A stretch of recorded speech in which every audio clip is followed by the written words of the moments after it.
Moving into a new home can be a stressful time, and we want to make the handover process easier for you by outlining some of the essential components of your general tenancy agreement. On the general tenancy agreement start date, you'll receive your keys to the property. Unfortunately, we are not able to hand over the keys before this date. You will also be provided a copy of your entry condition report. This is an important form, and we do suggest taking your time to read over the document in detail and note any discrepancies you may find, as this form will be what your property manager refers back to when completing your vacate inspection at the end of the tenancy. This form needs to be filled in and returned to the office within 3 days of the general tenancy agreement commencement date. The 3-day allowance is outlined in the Residential Tenancies and Rooming Accommodation Act, and unfortunately it cannot be extended.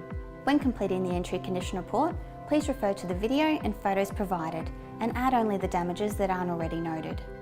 Rent is required to be paid fortnightly and on a Monday. Rent must be paid in full and no part rental payments are accepted. There are multiple ways we accept rent. The most effective is RentPay, which is a third-party provider that offer direct debit and BPay. However, EFTPOS facilities are available in office and bank cheque and money orders are also accepted. Please note that we do not accept cash or credit card payments for rent. If you fall behind in your rental payments, you will receive a reminder email in the first instance. However, if your rent continues to remain unpaid for 8 days, you will then receive a Form 11 Notice to Remedy Breach. This form allows 7 days to have your rent paid in full.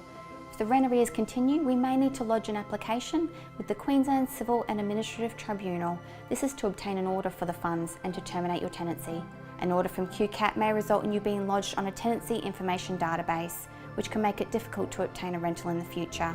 So please make sure you contact us as soon as you receive the first notice. Any services you choose to have connected at the property will be at your expense, unless otherwise provided for in your agreement. Water charges vary between properties. If you are unsure of the status of your water charges, please contact your property manager. If you are required to pay all or part of your water, you will receive a copy of the water rates with an invoice for the water you're responsible for. For your safety, smoke alarms must be kept in place at all times. The alarms will be tested before you move in and also before any general tenancy agreement begins. You are required to replace spent batteries and to test and clean smoke alarms once per year as a minimum. If you experience any faults or problems with your smoke alarms, please contact your property manager immediately. We also recommend you develop an evacuation plan for emergency situations as soon as possible after you move into your new home. During the tenancy, if you notice something is broken or not working, please notify your property manager immediately. In writing or by calling the office is best, or via the online system. If you feel the repair is urgent, please call us on the office number, which is available 24 hours a day to assist you. Please do not arrange any repairs yourself. Shortly, you will receive an email which will contain your access codes to the online system. Denovans conducts routine inspections every 4 months. However, the first inspection may be slightly earlier due to our fixed schedule in the area. While you're always welcome to be present if you're available, you are not required to be home for these inspections, and you're welcome to leave us a note with any concerns or maintenance items. Changes to inspection days and times are not permitted unless extremely necessary. During the tenancy, you may receive entry notices for a number of reasons, the most common being repairs and maintenance. If a tradesperson calls you to arrange access and you won't be able to be home for that repair, please call the office to advise it is okay for them to collect keys. If there is no entry notice in our system, we won't be able to provide keys without your consent. What the notice is for and the relevant notice period will be set out on the entry notice. If you are locked out from your premises after hours, the best option is to contact a locksmith.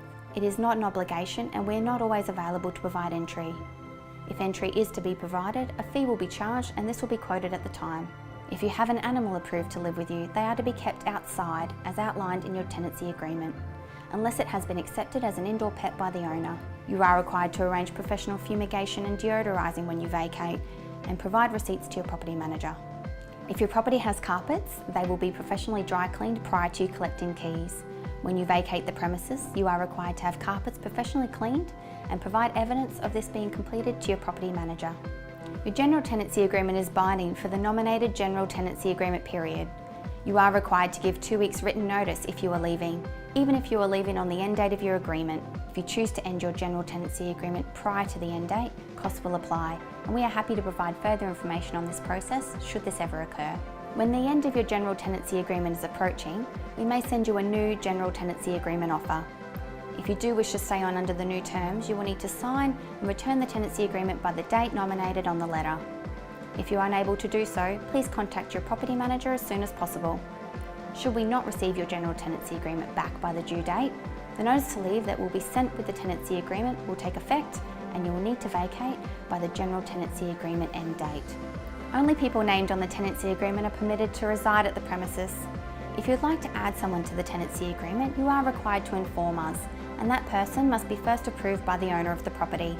For your peace of mind, it is important for you to arrange contents insurance to cover your possessions, as the owner's insurance doesn't cover tenants' belongings. We hope this video has been a useful guide. However, it is not a substitute for ensuring you read and understand the entirety of your general tenancy agreement. If you have any questions that we haven't touched on, then please call the office so we can have someone assist you. The Denovans team would like to wish you good luck with your move, and we hope you enjoy your new home.